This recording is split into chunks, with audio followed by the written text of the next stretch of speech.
Chapter 7, Salamander. Isn't it nice to know that Ender can do the impossible? The players' deaths have always been sickening. I've always thought the giant's drink was the most perverted part of this whole mind game. But going for the eye like that, this is the one we want to put in command of our fleet?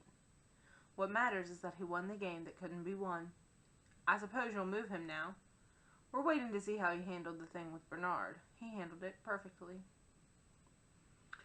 So, as soon as he can cope with the situation, you move him to one he can't cope with. Doesn't he get any rest? He'll have a month or two, maybe 3, with his launch group. That's really quite a long time in a child's life. Does it ever seem to you that these boys aren't children? I look at what they do, the way they talk, and they don't seem like little kids. They're the most brilliant children in the world, each in his own way. But shouldn't they still act like children? They aren't normal. They act like history. Napoleon and Wellington, Caesar and Brutus. We're trying to save the world, not heal the wounded heart. You're too compassionate. General Levy has no pity for anyone. All the videos say so. But don't hurt this boy. Are you joking? I mean, don't hurt him more than you have to. Eli sat across from Ender at dinner. I finally figured out how you sent that message. Using Bernard's name? Me? Asked Ender. Come on, who else? It sure wasn't Bernard, and Shin isn't too hot on the computer. And I know it wasn't me. Who else? Doesn't matter. I figured out how to fake a new student entry. You just created a student named Bernard blank. B-E-R-N-A-R-D space. So the computer didn't kick it out as a repeat of another student. Sounds like that might work, said Ender. Okay, it does work. But you did that practically on the first day. Or somebody. Maybe Dap did it to keep Bernard from getting too much control.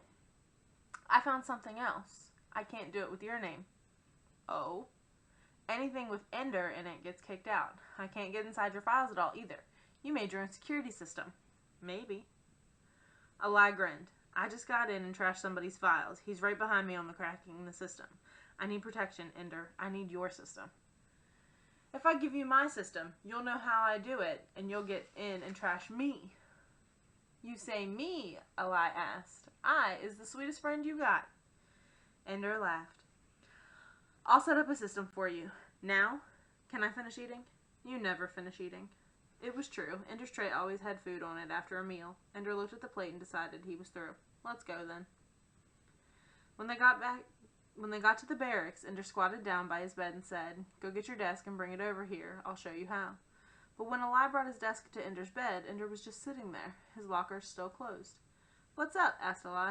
In answer, Ender palmed his locker. Unauthorized access attempt, it said. It didn't open. Somebody done a dance on your head, Mama, Eli said. Somebody eated your face. You sure you want my security system now? Ender got up and walked away from his bed. Ender, said Eli. Ender turned around. Eli was holding a little piece of paper. What is it?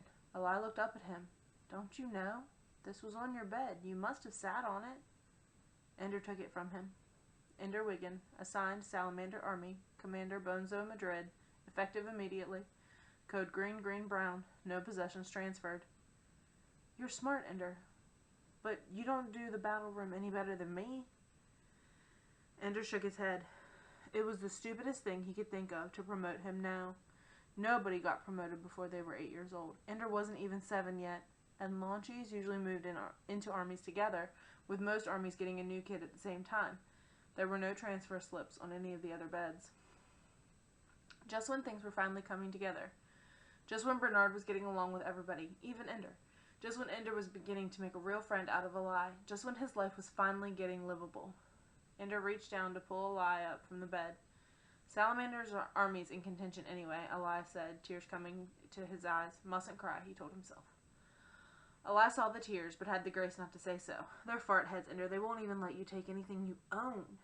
Ender grinned and didn't cry after all. Think I should strip and go naked? Eli laughed too.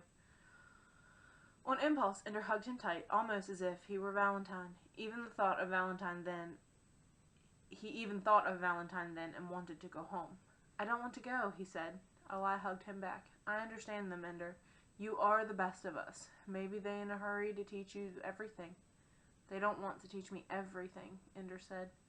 I wanted to learn what it was like to have a friend. Eli nodded soberly. Always my friend, always the best of my friends, he said. Then he grinned. Go slice up buggers. Yeah, Ender smiled back. Eli suddenly kissed Ender on the cheek and whispered in his ear, Salam. Then, red-faced, he turned away and walked to his own bed at the back of the barracks. Ender guessed that the kiss and the word were somehow forbidden. A suppressed religion, perhaps. Or maybe the word had some private and powerful meaning for Eli alone. Whatever it meant to Eli, Ender knew that it was sacred, that he had uncovered himself for Ender, and as once Ender's mother had done, when he was very young, before they put the monitor in his neck. She had put her hands on his head when she thought he was asleep and prayed over him. Ender had never spoken of that to anyone, not even to Mother, but he had kept it as a memory of holiness, of how his mother loved him when she thought that no one, not even he, could see or hear. That was what Eli had given him, a gift so sacred that even Ender could not be allowed to understand what it meant. After such a thing, nothing could be said. Eli reached his bed and turned around to see Ender. Their eyes held for only a moment, locked in understanding. Then Ender left. There would be no green-brown in this part of the school. He would have to pick up the colors in one of the public areas. The others would be finished with dinner very soon. He didn't want to go near the mess hall. The game room would be nearly empty. None of the games appealed to him the way he felt now, so he went to the bank of the public desks at the back of the room and signed on to his own private game. He went quickly to Fairyland. The giant was dead when he arrived now. He had to climb carefully down the table, jump to the leg of the giant's overturned chair, and then make the drop to the ground. For a while there had been rats gnawing at the giant's body, but Ender had killed one with a pin from the giant's ragged shirt, and they had left him alone after that. The giant's corpse had essentially finished its decay. What could be torn by the small scavengers was torn. The maggots had done their work on the organs. Now it was a desiccated mummy, hollowed out, teeth in a rigid grin, eyes empty, fingers curled. Ender remembered burrowing through the eye when it had been alive and malicious and intelligent. Angry and frustrated as he was, Ender wished to do such violence again. But the giant had become part of the landscape now, and so there could be no rage against him. Ender had always gone over the bridge to the castle of the Queen of Hearts, where there were enough games for him, but none of those appealed to him now.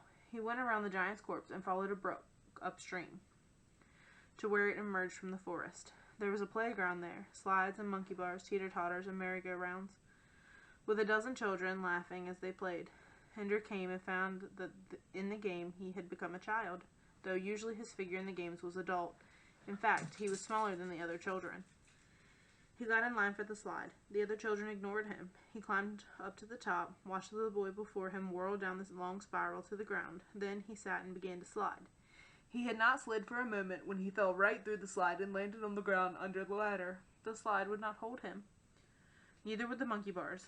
He would climb a ways, but then, at random, a bar seemed to be insubstantial, and he fell. He could sit on the seesaw until he rose to the apex, then he fell. When the merry-go-round went fast, he could not hold on to any of the bars, and centrifugal force hurled him off. And the other children, their laughter was raucous, offensive. They circled around him and pointed and laughed for many seconds before they went back to their play. Ender wanted to hit them, to throw them in the brook. Instead, he walked into the forest. He found a path which soon became an ancient brick road, much overgrown with weeds, but still usable. There were hints of possible games off to either side, but Ender followed none of them. He wanted to see where the path led. It led to a clearing with a well in the middle and a sign that said, "Drink, traveler." Ender went forward and looked at the well. Almost at once he heard a snarl. Out of the woods emerged a dozen slavering wolves with human faces. Ender recognized them. They were the children from the playground. Only now their teeth could tear. Ender, weaponless, was quickly devoured. His next figure appeared as usual in the same spot, and was eaten again, though Ender tried to climb down into the well. The next appearance, though, was at the playground. Again, all the children laughed at him. Laugh all you like, Ender thought. I know what you are. He pushed one of them. She followed him, angry. Ender led her up the slide. Of course, he fell through, but this time, following so closely behind him, she also fell through. When she hit the ground, she turned into a wolf and lay there, dead or stunned. One by one, Ender led each of the others into a trap. But before he had finished off the last of them, the wolves began reviving. They were no longer children. Ender was torn apart again. This time, shaking and sweating, Ender found his figure revived on the giant's table. I should quit, he told himself. I should go to my new army. But instead, he made his figure drop down from the table and walk around the giant's body to the playground. This time, as soon as the child hit the ground and turned into a wolf, Ender dragged the body to the brook and pulled it in. Each time the body sizzled as though the water were acid. The wolf was consumed, and a dark cloud of smoke arose and drifted away. The children were easily dispatched, though they began following him in twos and threes at the end. Ender found no wolves waiting for him in the clearing, and he lowered himself into the well on the bucket rope. The light in the cavern was dim, but he could see piles of jewels. He passed them by, noting that behind him eyes glinted among the gems. A table covered with food did not interest him. He passed through a group of cages hanging from the ceiling of the cave, each containing some exotic, friendly-looking creature. I'll play with you later, Ender thought. At last he came to a door, with these words in glowing emeralds: the end of the world. He did not hesitate. He opened the door and stepped through. He stood on a small ledge high on a cliff overlooking a terrain of bright and deep green forest with dashes of autumn color and patches here and there of cleared land, with ox-drawn plows and small villages. A castle on a rise in the distance, and clouds riding currents of air below him. Above him, the sky was the ceiling of a vast cavern, with crystals dangling in bright stalactites. The door closed behind him. Ender studied the scene intently. With the beauty of it, he cared less for survival than usual. He cared little, at the moment, what the game of this place might be. He had found it, and seeing it was its own reward. And so, with no thought of consequences, he jumped from the ledge. Now he plummeted downward toward a roiling river and savage rocks, but a cloud came between him and the ground as he fell, and caught him and carried him away. It took him to the tower of the castle, and through the open window, bearing him in. There it left him in a room with no apparent door in floor or ceiling, and windows looking out over a certainly fatal fall. A moment ago he had thrown himself from a ledge carelessly. This time he hesitated. The small rug before the fire unraveled itself into a long, slender serpent with wicked teeth. "I am your only escape," it said. "Death is your only escape." Ender looked around the room for a weapon when suddenly the screen went dark. Words flashed around the rim of the desk. "Report to Commander immediately. You are late. Green, green, brown." Furious, Ender snapped off the desk and went to the color wall, where he found the ribbon of green, green, brown, touched it, and followed it as it lit up before him. The dark green, light green, and brown of the ribbon reminded him of the early autumn kingdom he had found in the game. "I must go back there," he told himself. "The serpent is a long thread. I can let myself down from the tower and find my way through the place. Perhaps it's called the end of the world because it's the end of the games. Because I can go to one of the villages and become one of the little boys working and playing there, with nothing to kill and nothing to kill me, just living there." As he thought of it, though, he could not imagine what just living might actually be. He had never done it in his life, but he wanted to do it anyway. Armies were larger than launch groups, and the narrow barracks room was larger too. It was long and narrow, with bunks on sides, so long, in fact, that you could see the curvature of the floor at the far end, bent upward, part of the wheel of the battle school. Ender stood at the door. A few boys near the door glanced at him, but they were older, and it seemed as though they hadn't even seen him. They went on with their conversations, lying and leaning on bunks. They were discussing battles, of course. The older boys always did. They were all much older than Ender. The 10- and 11-year-olds towered over him. Even the youngest were 8, and Ender was not large for his age. He tried to see which of the boys was the commander, but most were somewhere between battle dress and what the soldiers always called their sleep uniform, skin from head to toe. Many of them had desks out, but few were studying. Ender stepped into the room. The moment he did, he was noticed. "What do you want?" demanded the boy who had the upper bunk by the door. He was the largest of them. Ender had noticed him before, a young giant who had whiskers growing raggedly on his chin. "You're not a salamander." "I'm supposed to be, I think," Ender said. "Green, green, brown, right? I was transferred." He showed the boy, obviously the door guard, his paper. The door guard reached for it. Ender withdrew it just out of his reach. "I'm supposed to give it to Bonzo Madrid." Now, another boy joined the conversation, a smaller boy, but still larger than Ender. "Not Bonzo, pisshead. Bonzo. The name's Spanish. Bonzo Madrid. Aquí nosotros hablamos español. Señor Granfador." "You must be Bonzo, then?" Ender asked, pronouncing the name correctly. "No, just a brilliant and talented polyglot. Petra Arcanian, the only girl in Salamander Army with more balls than anyone else in the room. "Mother Petra, she talking," said one of the boys. "She talking, she talking." Another chimed in, "Shit talking, shit talking, shit talking." Quite a few laughed. "Just between you and me," Petra said, "if they gave the battle school an enema, they'd stick it in at green, green, brown." Ender despaired. He already had nothing going for him, grossly undertrained, small, inexperienced, doomed to be resented for early advancement, and now, by chance, he had made exactly the wrong friend, an outcast in Salamander Army, and she had just linked him with her in the minds of the rest of the army. A good day's work. For a moment, Ender looked around at the laughing, jeering faces. He imagined their bodies covered with hair, their teeth pointed for tearing. Am I the only human being in this place? Are all the others animals, waiting only to devour? Then he remembered a lie. In every army, surely, there was at least one worth knowing.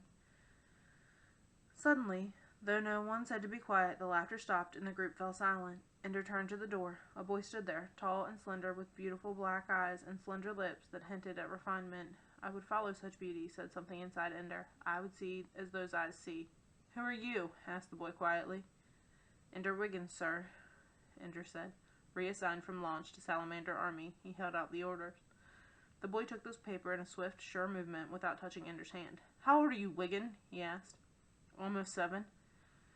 Still quietly, he said, "I asked how old you are, not how old you almost are. I'm 6 years, 9 months, and 12 days old." "How long have you been working in the battle room?" "A few months now. My aim is better." "Any training in battle maneuvers? Have you ever been part of a toon? Have you ever carried out a joint exercise?" Madrid looked at him steadily. "I see. As you will quickly learn, the officers in command of this school, most notably Major Anderson, who runs the game, are fond of playing tricks. Salamander Army is just beginning to emerge from indecent obscurity. We have won 12 of our last 20 games. We have surprised Rat and Scorpion and Hound, and we are ready to play for leadership in the game. So of course, I'm given such a useless, untrained, hopeless specimen of underdevelopment as yourself." Petra said quietly, "He isn't glad to meet you." "Shut up, Arcanian," Madrid said. To one trial we now add another. But whatever obstacles our officers choose to fling in our path, we are still Salamander, cried the soldiers in one voice. Instinctively, Ender's perception of those events changed. It was a pattern, a ritual. Madrid was not trying to hurt him, merely taking control of a surprising event and using it to strengthen the control of his army. "We are the fire that will consume them, belly and bow, head and heart, many flames of us, but one fire. Salamander," they cried again. "Even this one will not weaken us." For a moment, Ender allowed himself to hope. "I'll work hard and learn quickly," he said. "I didn't give you permission to speak," Madrid answered. "I intend to trade you as quickly as I can. I'll probably have to give up someone valuable along with you. But as small as you are worse than useless. One more frozen, inevitably, in every battle. That's all you are, and we are now at a point where every frozen soldier makes a difference in the standings. Nothing personal, Wiggin, but I'm sure you can get your training at someone else's expense." "He's all heart," Petra said. Madrid stepped closer to the girl and slapped her across the face with the back of his hand. It made little sound, for only his fingernails had hit her, but there were bright red marks, 4 of them on her cheek, and little pricks of blood marked where the tips of his fingernails had struck. "Here are your instructions, Wiggin. I expect that this is the last time I need to speak to you. You will stay out of the way when we're training in the battle room. You have to be there, of course, but you will not belong to any toon, and you will not take part in any maneuvers. When we're called to battle, you will dress quickly and present yourself at the gate with everyone else, but you will not pass through the gate until 4 full minutes after the beginning of the game, and then you will remain at the gate, with your weapons undrawn and unfired until such time as the game ends." Ender nodded. So, he was to be a nothing. He hoped the trade happened soon. He also noticed that Petra did not so much as cry out in pain or touch her cheek, though one spot of blood had beaded and run, making a streak down to her jaw. Outcast she may be, but since Bonzo Madrid was not going to be Ender's friend, no matter what, he might as well make friends with Petra. He was assigned a bunk at the far end of the room, the upper bunk, so that when he lay on his bed he couldn't even see the door. The curve of the ceiling blocked it. There were other boys near him, tired-looking boys, sullen, the ones least valued. They had nothing of welcome to say to Ender. Ender tried to palm his locker open, but nothing happened. Then he realized the lockers were not secured. All 4 of them had rings on them to pull them open. Nothing would be private then, now that he was in an army. There was a uniform in the locker, not the plain blue of the Launchies, but the orange-trimmed dark green of Salamander Army. It did not fit well, but then, they had probably never had to provide such a uniform for a boy so young. He was starting to take it off when he noticed Petra walking down the aisle toward his bed. He slid off the bunk and stood on the floor to greet her. "Relax," she said. "I'm not an officer." "You're a toon leader, aren't you?" Somebody nearby snickered. "Whatever gave you that idea, Wiggin? You have a bunk in the front." "I bunk in the front because I'm the best sharpshooter in Salamander Army, and because Bonzo is afraid I'll start a revolution if the toon leaders don't keep an eye on me." As if I could start anything with boys like these. She indicated the sullen-faced boys on the nearby bunks. Was she trying to make it worse than it already was? "Everybody's better than I am," Ender said, trying to dissociate himself from her contempt for the boys who would, after all, be his near bunkmates. "I'm a girl," she said, "and you're a pissant of a 6-year-old. We have so much in common. Why don't we be friends?" "I won't do your desk work for you," he said. In a moment, she realized it was a joke. "Ha," she said. "It's also military when you're in the game. School for us isn't like it is for Launchies. History and strategy and tactics and buggers and math and stars. Things you'll need as a pilot or a commander. You'll see." "So you're my friend. Do I get a prize?" Ender asked. He was imitating her swaggering way of speaking as if she cared about nothing. "Bonzo isn't going to let you practice. He's going to make you take your desk to the battle room and study. He's right in a way. You don't want a totally untrained kid to screw up his precision maneuvers." She lapsed into Jiria, the slangly talk that imitated the pidgin English of uneducated people. "Bonzo, he precise. He's so careful. He piss on a plate and never splash." Ender grinned. "The battle room is open all the time. If you want, I'll take you in the off hours and show you some of the things I know. I'm not a great soldier, but I'm pretty good, and I sure know more than you." "If you want," Ender said. "Starting tomorrow morning after breakfast." "What if somebody's using the room? We always went right after breakfast in my launch." "No problem. There are really 9 battle rooms. I never heard of any others. They all have the same entrance. The whole center of the battle school, the hub of the wheel, is battle rooms. They don't rotate with the rest of the station. That's how they do the nullo gravity. The no gravity, it just holds still. The spin, no down. But they can set it up so that any one of the rooms is at the battle room entrance corridor that we all use. Once you're inside, they move it along, and another battle room's in position." "Oh, like I said, right after breakfast." "Right," Ender said. She started to walk away. "Petra," he said. She turned back. "Thanks."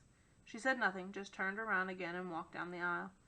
Ender climbed back on his bunk and finished taking off his uniform. He lay naked on the bed, doodling with his new desk, trying to decide if he had done anything to his access codes. Sure enough, they had wiped out his security system. He couldn't own anything here, not even his desk.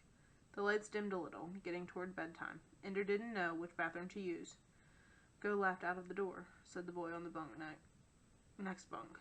"We share it with a rat, condor, and squirrel." Ender thanked him and started to walk past. "Hey," said the boy, "you can't go like that. Uniforms at all times out of this room." "Even going to the toilet?" "Especially, and you're forbidden to speak to anyone from any other army. At meals or in the toilet. You can get away with it sometimes in the game room, and of course whenever a teacher tells you to. But if Bonzo catch you, you dead, eh?" "Thanks. And, Bonzo get mad if you skin by Petra." "She was naked when I came in, wasn't she?" "She do what she like, but you keep you clothes on. Bonzo's orders."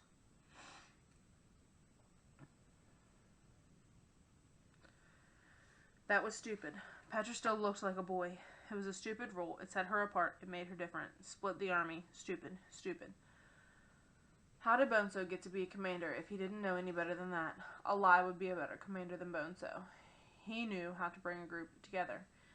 I know how to bring a group together too, thought Ender. Maybe I'll be commander someday. In the bathroom, he was washing his hands when somebody spoke to him. "Hey, they putting babies in salamander uniforms now?" Ender didn't answer, just dried off his hands. "Hey, look, Salamander's getting babies now. Look at this. He can walk between my legs without touching my balls." "'Cause you got none, Dink, that's why," somebody answered. As Ender left the room, he heard somebody else say, "It's Wiggin, the smart-ass Launchy from the game room." He walked down the corridor, smiling. He may be short, but they knew his name. From the game room, of course, so it meant nothing. But they'd see. He'd be a good soldier, too. They'd all know his name soon enough. Not in Salamander Army, maybe, but soon enough. Petra was waiting in the corridor that led to the battle room. Wait a minute, she said to Ender. Rabbit Army just went in, and it takes a few minutes to change to the next battle room. Ender sat down beside her. There's more to the battle room than just switching from one to the next, he said. For instance, why is there gravity in the corridor outside the room just before we go in? Petra closed her eyes. And if the battle rooms are really free-floating, what happens when one is connected? Why doesn't it start to move with the rotation of the school? Ender nodded. These are the mysteries, Petra said in a deep whisper. Do not pry into them. Terrible things happened to the last soldier who tried. He was discovered hanging by his feet from the ceiling of the battle room with his head stuffed in the toilet. Of course she was joking, but the message was clear. So I'm not the first person to ask the question. You remember this, little boy. When she said little boy, it sounded friendly, not contemptuous. They never tell you any more truth than they have to, but any kid with brains knows that there have been some changes in science since the days of old Mazer Rackham and the victorious fleet. Obviously, we can now control gravity, turn it on and off, change the direction, maybe reflect it. I've thought of lots of neat things you can do with gravity weapons and gravity drives on starships. And think how starships could move near planets, maybe tear big chunks out of them by reflecting the planet's own gravity back on itself, only from another direction and focus down to a smaller point. But they say nothing. Ender understood more than she said. Manipulation of gravity was one thing, deception by the officers was another. But the most important message was this: the adults are the enemy, not the other armies. They did not tell us the truth. Come, little boy, she said. The battle room is ready.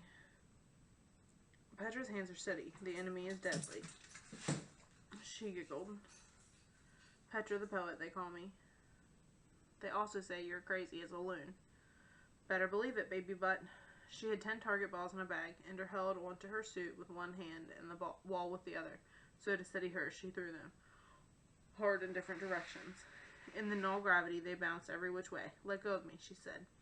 She shoved off, spinning deliberately with a few deft hand moves. She steadied herself and began aiming carefully at a ball after ball. When she shot one, its glow changed from white to red. Ender knew that the color change lasted less than 2 minutes. Only one ball had changed back to white when she got the last one.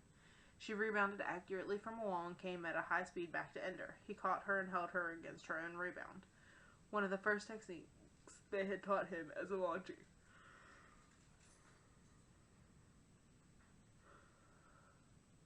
You're good, he said.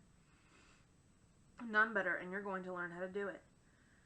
Petra taught him to hold his arm straight, to aim with the whole arm. Something most soldiers don't realize is that the farther away your target is, the longer you have to hold the beam within about a 2-centimeter circle. It's the difference between 1/10 of a second and 1/2 a second, but in battle, that's a long time. A lot of soldiers think they missed when they were right on target, but they moved away too fast. So you can't use your gun like a sword. Swish, swish, slice them in half. You've got to aim. She used the ball collar to bring the targets back, then launched them slowly one by one. Ender fired at them. He missed every one. Good, she said. You don't have any bad habits. I don't have any good ones either, he pointed out. I give you those. They didn't accomplish much that first morning. Mostly talk. How to think while you're aiming. You've got to hold your own motion and your enemy's motion in your mind all at the same time. You've got to hold your arm straight out and aim with your body, so in case your arm is frozen, you can still shoot. Learn where your trigger actually fires and ride the ridge, so you don't have to pull so far each time you fire. Relax your body, don't tense up, it makes you tremble. It was the only practice Ender got that day. During the Army's drills in the afternoon, Ender was ordered to bring his desk and do his schoolwork, sitting in the corner of the room. Bonzo had to bring all his soldiers into the battle room, but he didn't have to use them. Ender did not do his schoolwork, however. If he couldn't drill as a soldier, he could study Bonzo as a tactician. Salamander Army was divided into the standard 4 toons of 10 soldiers each. Some commanders set up their toons so that A toon consisted of the best soldiers and D toon had the worst. Bonzo had mixed them so that each consisted of good soldiers and weaker ones. Except that B toon had only 9 boys. Ender wondered who had been transferred to make room for him. It soon became plain that the leader of Toon B was new. No wonder Bonzo was so disgusted. He had lost a toon leader to get Ender. And Bonzo was right about another thing. Ender was not ready. All the practice time was spent working on maneuvers. Toons that couldn't see each other practiced performing precision operations together with exact timing. Toons practiced using each other to make sudden changes of direction without losing formation. All these soldiers took for granted skills that Ender didn't have. The ability to make a soft landing and absorb most of the shock, accurate flight, course adjustment using the frozen soldiers, floating randomly through the room, rolls, spins, dodges, sliding along the walls. A very difficult maneuver, yet one of the most valuable, since the enemy couldn't get behind you. Even as Ender learned how much he did not know, he also saw things that he could improve on. The well-rehearsed formations were a mistake. It allowed the soldiers to obey shouted orders instantly, but it also meant they were predictable. Also, the individual soldiers were given little initiative. Once the pattern was set, they were to follow it through. There was no room for adjustment to what the enemy did against the formation. Ender studied Bonzo's formations like an enemy commander would, noting ways to disrupt the formation. During free play that night, Ender asked Petra to practice with him. No, she said, I want to be commander someday, so I've got to play in the game room. It was common belief that the teachers monitored the games and spotted potential commanders there. Ender doubted it, though. Toon leaders had a better chance to show what they might do as commanders than any video player. But he didn't argue with Petra. The after-breakfast practice was generous enough. Still, he had to practice, and he couldn't practice alone except a few of the basic skills. Most of the hard things required partners or teams. If only he still had Ally or Shen to practice with. Well, why shouldn't he practice with them? He had never heard of a soldier practicing with launchies, but there was no rule against it. It just wasn't done. Launchies were held in too much contempt. Well, Ender was still being treated like a launchie anyway. He needed someone to practice with, and in return he could help them learn some of the things he saw the older boys doing. Hey, the great soldier returns, said Bernard. Ender stood in the doorway of his old barracks. He'd only been away for a day, but already it seemed like an alien place, and the others of his launch group were strangers. Almost he turned around and left, but there was Ally, who had made their friendship sacred. Ally was not a stranger. Ender made no effort to conceal how he was treated in Salamander Army, and they're right, I'm about as useful as a sneeze in a spacesuit. Ally laughed, and other launchies started to gather around. Ender proposed his bargain. Free play every day, working hard in the battle room under Ender's direction. They would learn things from the armies from the battles Ender would see. He would get the practice he needed in developing soldier skills. We'll get ready together. A lot of boys wanted to come too. Sure, Ender said, if you're coming to work. If you're just farting around, you're out. I don't have any time to waste. They didn't waste any time. Ender was clumsy trying to describe what he had seen, working out ways to do it. But by the time free play ended, they had learned some things. They were tired, but they were getting the knack of a few techniques. Where were you? Asked Bonzo. Ender stood stiffly by the commander's bunk, practicing in a battle room. I hear you had some of your old launcher group with you. I couldn't practice alone. I won't have any soldiers in Salamander Army hanging around with launchies. You're a soldier now. Ender regarded him in silence. Did you hear me, Wiggin? Yes, sir. No more practicing with those little farts. May I speak to you privately? Asked Ender. It was a request that commanders were required to allow. Bonzo's face went angry, and he led Ender out into the corridor. Listen, Wiggin, I don't want you. I'm trying to get rid of you. But don't give me any problems, or I'll paste you to the wall. A good commander, thought Ender, doesn't have to make stupid threats. Bonzo grew annoyed at Ender's silence. Look, you asked me to come out here, now talk. Sir, you were correct not to place me in a tune. I don't know how to do anything. I don't need you to tell me when I'm correct. But I'm going to become a good soldier. I won't screw up your regular drill, but I'm going to practice. And I'm going to practice with the only people who will practice with me, and that's my launchies. You'll do what I tell you, you little bastard. That's right, sir. I'll follow all orders that you're authorized to give. But free play is free. No assignments can be given. None. By anyone. He could see Bonzo's anger growing hot. Hot anger was bad. Ender's anger was cold, and he could use it. Bonzo's was hot, and so it used him.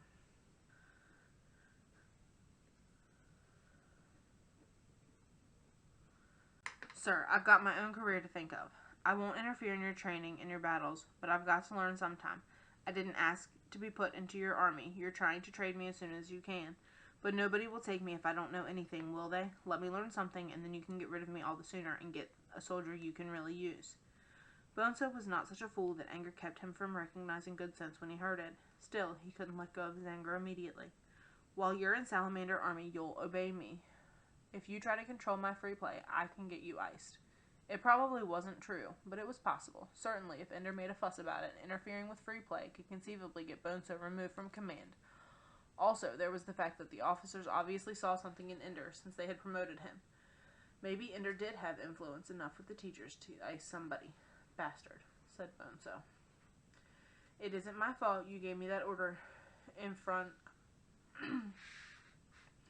of everybody, Ender said. But if you want, I'll pretend you won this argument. Then tomorrow you can tell me you changed your mind. I don't need you to tell me what to do. I don't want the other guys to think you backed down. You wouldn't be able to command as well. Bonzo hated him for the kindness. Ender tried to understand why. Maybe it seemed to Bonzo as if Ender were granting him command as a favor. Galling, and yet he had no choice. No choice about anything. Well, it was Bonzo's own fault for giving Ender an unreasonable order. Still, he would only know that Ender had beaten him, and then rubbed his nose in it by being magnanimous. I'll have your ass someday, Bonzo said. Probably, said Ender. The lights out buzzer sounded. Ender walked back into the room looking dejected, beaten, angry. The other boys drew the obvious conclusion. And in the morning, as Ender was leaving for breakfast, Bonzo stopped him and spoke loudly. I changed my mind, pinprick. Maybe practicing with your launchies, you'll learn something and I can trade you easier. Anything to get rid of you faster. Thank you, sir, Ender said. Anything, whispered Bonzo. I hope you're iced. Ender smiled gratefully and left the room. After breakfast, he practiced again with Petra. All afternoon, he watched Bonzo drill and figured out ways to destroy his army. During free play, he and Eli and the others worked themselves to exhaustion. I can do this, thought Ender as he lay in his bed, muscles throbbing, unknotting themselves. I can handle it. Salamander Army had a battle 4 days later. Ender followed behind the real soldiers as they jogged along the corridors to the battle room. There were 2 ribbons along the walls, the green-brown of Salamander and the black-white-black of Condor. When they came to the place where the battle room had always been, the corridor split instead, with green-brown leading to the left and black-white-black to the right. Around another turn to the right, and the army stopped in front of a blank wall. The tunes formed up in silence. Ender stayed behind them all. Bonzo was giving his instructions. A, take the handles and go up. B, left. C, down. D, C, right. D, down. He saw that the tunes were oriented to follow instructions, then added, and you, pinprick, wait 4 minutes, then come just inside the door. Don't even take your gun off your suit. Ender nodded. Suddenly, the wall behind Bonzo became transparent. Not a wall at all then, but a force field. The battle room was different, too. Huge brown boxes were suspended in mid-air, partially obstructing the view. So these were the obstacles that the soldiers called stars. They were distributed, seemingly at random. Bonzo seemed not to care where they were. Apparently, the soldiers already knew how to handle the stars. But it soon became clear to Ender, as he sat and watched the battle from the corridor, that they did not know how to handle the stars. They did know how to soft land on one and use it for cover, the tactics of assaulting the enemy's position on a star. They showed no sense at all of which stars mattered. They persisted in assaulting stars that could have been bypassed by wall sliding to a more advanced position. The other commander was taking advantage of Bonzo's neglect of strategy. Condor Army forced the Salamanders into costly assaults. Fewer and fewer Salamanders were unfrozen for the attack on the next star. It was clear, after only 4 minutes, that Salamander could not defeat the enemy by attacking. Ender stepped through the gate. He drifted slightly downward. The battle rooms he had practiced in had always had their doors at floor level. For real battles, however, the door was set in the middle of the wall, as far from the floor as from the ceiling. Abruptly, he felt himself reorient as he had in the shuttle. What had been down was now up, and now sideways. In Nullo, there was no reason to stay oriented the way he had been in the corridor. It was impossible to tell, looking at the perfectly square doors, which way had been up. And it didn't matter, for now Ender had found the orientation that made sense. The enemy's gate was down. The object of the game was to fall toward the enemy's home. Ender made all the motions that oriented himself in his new direction. Instead of being spread out, his whole body presented to the enemy. Now Ender's legs pointed toward them. He was a much smaller target. Someone saw him. He was, after all, drifting aimlessly in the open. Instinctively, he pulled his legs up under him. At that moment, he was flashed, and the legs of his suit froze in position. His arms remained unfrozen, for without a direct body hit, only the limbs that were shot froze up. It occurred to Ender that if he had not been presenting his legs to the enemy, it would have been his body they hit. He would have been immobilized. Since Bonzo had ordered him not to draw his weapon, Ender continued to drift, not moving his head or arms, as if they had been frozen too. The enemy ignored him and concentrated their fire on the soldiers who were firing at them. It was a bigger battle. Outnumbered now, Salamander army gave ground stubbornly. The battle disintegrated into a dozen individual shootouts. Bonzo's discipline paid off now, for each salamander that froze took at least one enemy with him. No one ran or panicked. Everyone remained calm and aimed carefully. Petra was especially deadly. Condor Army noticed it and took great effort to freeze her. They froze her shooting arm first, and her stream of curses was only interrupted when they froze her completely and the helmet clamped down on her jaw. In a few minutes it was over. Salamander offered no more resistance. Ender noted with pleasure that Condor could only master the minimal 5 soldiers necessary to open the gate to victory. 4 of them touched their helmets to the lighted spots at the 4 corners of Salamander's door, while the 5th passed through the force field. That ended the game. The lights came back on to their full brightness, and Anderson came out of the teacher door.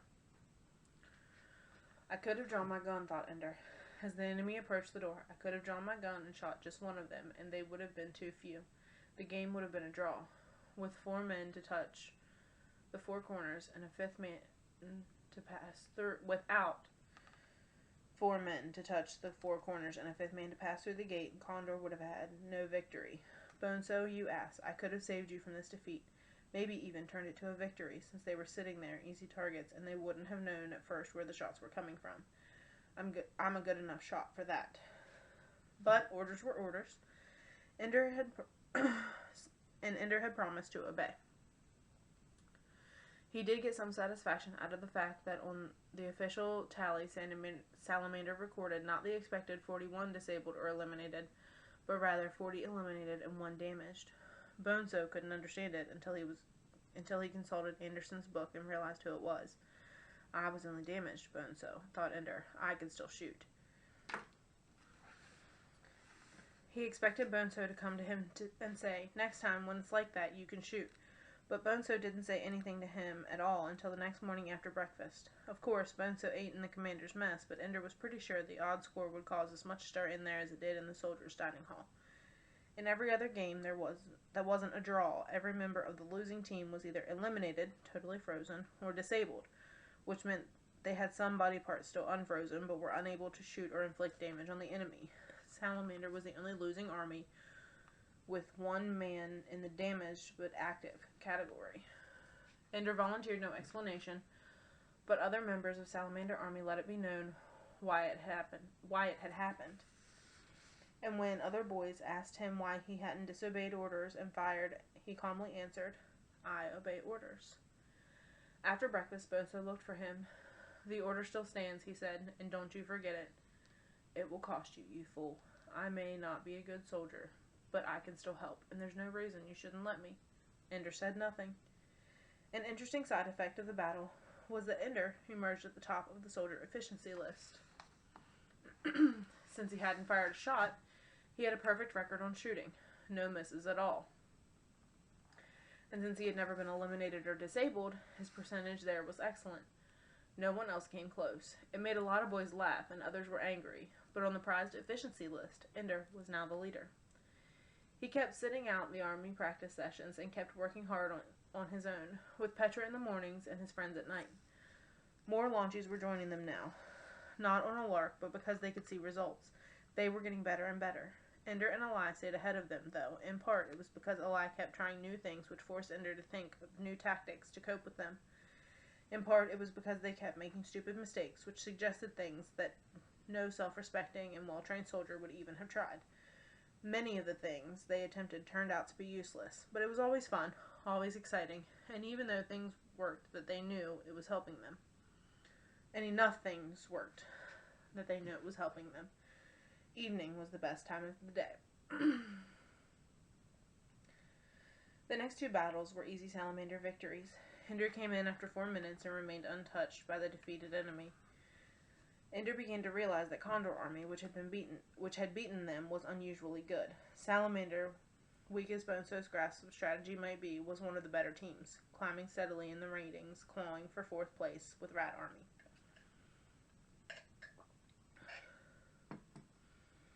Ender turned 7. They weren't much for dates and calendars at the battle school, but Ender had found out how to bring up the date on his desk. He noticed his birthday. The school noticed it too. They took his measurements and issued him a new Salamander uniform and a new flash suit for the battle room. He went back to the barracks with the new clothing on. It felt strange and loose, like his skin no longer fit properly. He wanted to stop at Petra's bunk and tell her about his home, about what his birthdays were usually like. Just tell her that it was his birthday, so she'd say something about it being a happy one. But nobody told birthdays. It was childish. It was what Landsiders did. Cakes and silly customs. Valentine baked him a cake on his 6th birthday. It fell, and it was terrible. Nobody knew how to cook anymore. It was the kind of crazy thing Valentine would do. Everybody teased Valentine about it, but Ender saved a little bit of it in his cupboard. Then they took out his monitor, and he left, and for all he knew, it was still there, a little piece of greasy yellow dust. Nobody talked about home. Not among the soldiers. There had been no life before battle school. Nobody got letters, and nobody wrote any. Everybody pretended that they didn't care. But I do care, thought Ender. The only reason I'm here is so that a bugger won't shoot out Valentine's eye, won't blast her head open like the soldiers in the videos of the first battles with the buggers, won't split her head with a beam so hot that her brains burst the skull and spill out like rising bread dough, the way it happens in my worst nightmares, in my worst nights. When I wake up trembling but silent, must keep silent or they'll hear that I miss my family. I want to go home. It was better in the morning. Home was merely a dull ache in the back of his memory, a tiredness in his eyes. That morning Bonzo came in as they were dressing. Flash suits, he called. It was a battle. Ender's 4th game. The enemy was Leopard Army. It would be easy. Leopard was new, and it was always in the bottom quarter with the standings. It had been organized only 6 months ago, with Pole Slattery as its commander. Ender put on his new battle suit and got into line. Bonzo pulled him roughly out of line and made him march at the end. You didn't need to do that, Ender said silently. You could have let me stay in line. Ender watched from the corridor. Pole Slattery was young, but he was sharp. He had some new ideas.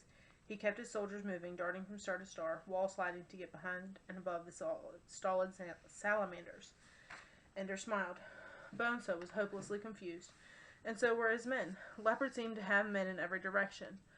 However, the battle was not as lopsided as it seemed. Ender noticed that Leopard was losing a lot of men too. Their reckless tactics exposed them too much. What mattered, however, was that Salamander felt defeated. They had surrendered the initiative completely. Though they were still fairly evenly matched with the enemy, they huddled together like the last survivors of a massacre, as if they hoped the enemy would overlook them in the carnage. Ender slipped slowly through the gate, oriented himself so the enemy's gate was down, and drifted slowly eastward to a corner where he wouldn't be noticed. He even fired at his own legs to hold them in the kneeling position that offered him the best protection. He looked to any casual glance like any other frozen soldier who had drifted helplessly out of the battle. With Salamander Army waiting abjectly for destruction, Leopard obligingly destroyed them. When Salamander finally stopped firing, Leopard had 9 boys left. They formed up and started to open the Salamander gate. Ender aimed carefully with a straight arm, as Petra had taught him. Before anyone knew what was happening, he froze 3 of the soldiers who were about to press their helmets against the lighted corners of the door. Then some of the others spotted him and fired, but at first they hit only his already frozen legs. It gave him time to get the last 2 men at the gate. Leopard had only 4 men left, unfrozen. When Ender was finally hit in the arm and disabled, the game was a draw, and they had never hit him in the body. Pole Slattery was furious, but there had been nothing unfair about it. Everyone in Leopard Army assumed that it had been strategy of Bonzo's to leave a man till the last minute. It didn't occur to them that little Ender had fired against orders. But Salamander Army knew, Bonzo knew, and Ender could see from the way his commander looked at him that Bonzo hated him for rescuing him from total defeat. I don't care, Ender told himself. It will just make me easier to trade away. And in the meantime, you won't drop so far in the standings. Just trade me. I've learned all I'm ever going to learn from you. How to fail with style. That's all you know, Bonzo.